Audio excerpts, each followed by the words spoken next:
And the 10,031 flavors advertise that many kinds of ice cream. The overwhelming and tantalizing aroma of yummy sweets drifted from every direction. Yummy! At the Dessert First Diner, guests could spin the wheel of frosting. Finally, parents report a shocking discovery. The kids didn't have enough energy to play their video games. Oh, no. Oh, yeah. I couldn't believe it either. Their thumbs were too tired. It was just too full to finish his dinner. However, just minutes later, Dylan asked his mom, "Hey, what's for dessert?" You guys ever pull that, tell your parents you're too full for dinner, but magically find room for dessert? That's exactly what I'm talking about. Too full for dinner, but plenty of room for dessert? What's going on here, thought Deputy Dorkface. From this day forthwith, all desserts, candy, sodas, cookies, ice cream, shakes, and cakes are banned. Residents caught concealing candy, cakes, and other assorted desserts were sentenced to 1 year of eating only cauliflower and eggplant with mustard. No! We can't live without sweets. We want our desserts. You can't do this to us. We, the kids of Sugaropolis, declare war. We declare a food fight. He loaded the fire hydrant with chocolate syrup and sprayed his dad until he resembled a giant hot fudge sundae. Just salad?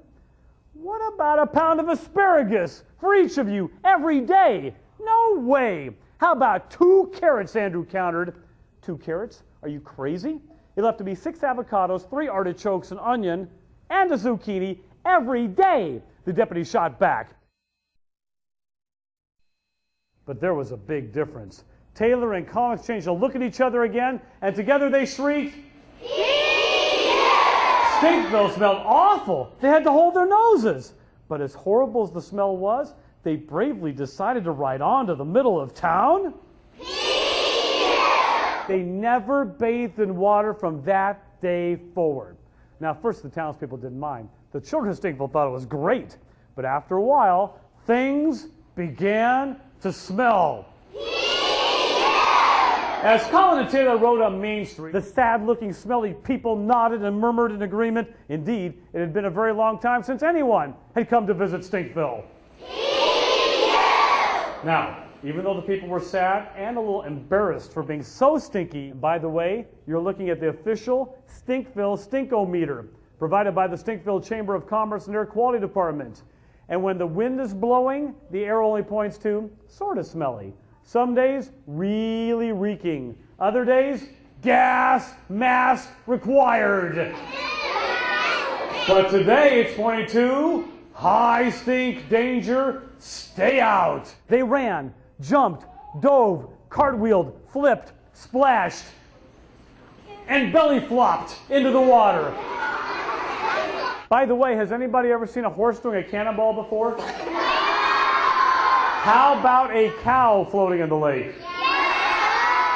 A cat swimming on his back? How about a dog snorkeling?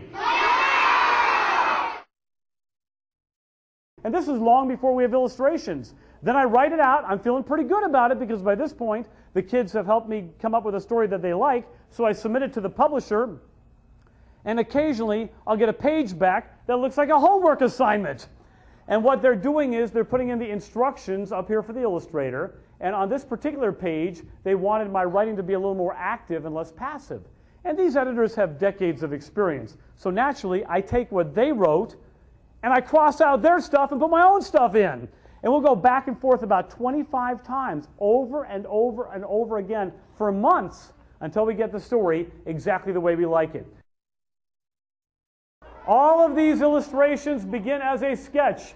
In the original sketch from the scene when everybody jumped in the lake, which large cannonballing animal is missing?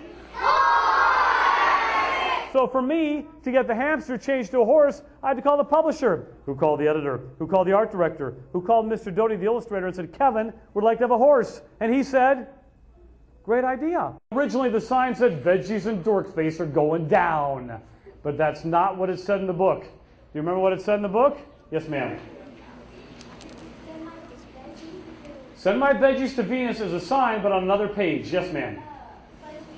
Nice job. Fudge fever. Catch it. You need to go fly your helicopter somewhere else. I want to put Kevin's words up there, and I can't put his words there if your helicopter's flying over them. So, we started with 1, 2, 3 helicopters, and wound up with 1, 2, 3, 4. What makes a good illustrator a great illustrator? Look at this picture.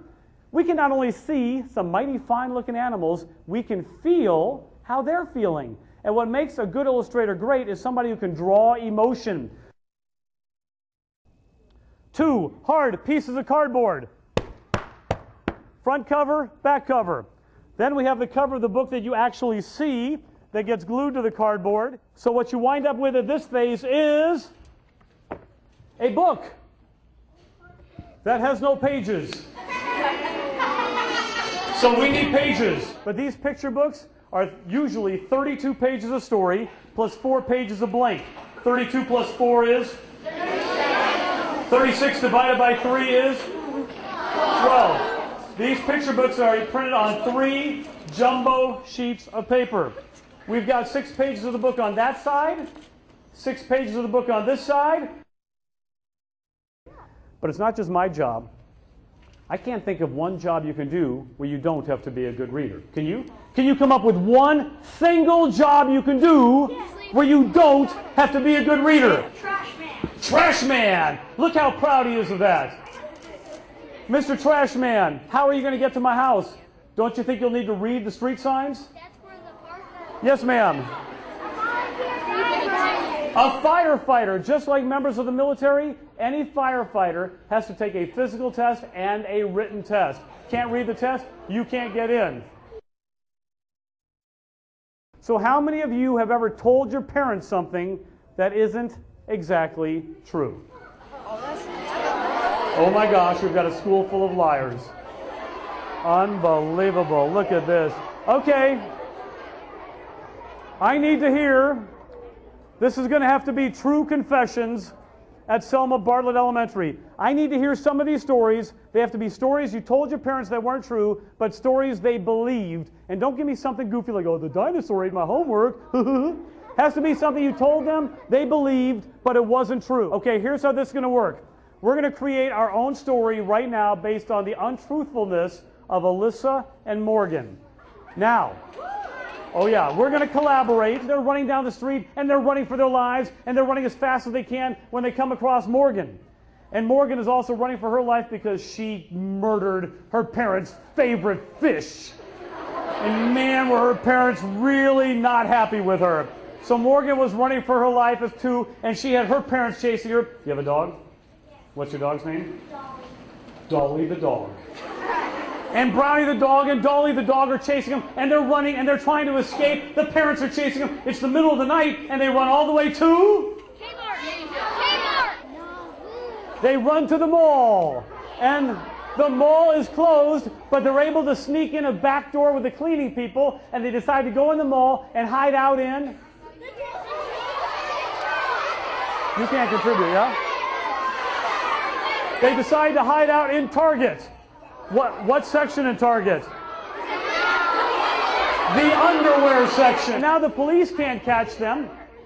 So the police call the SWAT team. And now the SWAT team is driving down with these big tanks. And they jump out of the candy shop, and this time they jump into the sewer. The SWAT team couldn't find them. They called? Okay. Go ahead, say it. The United States Air Force.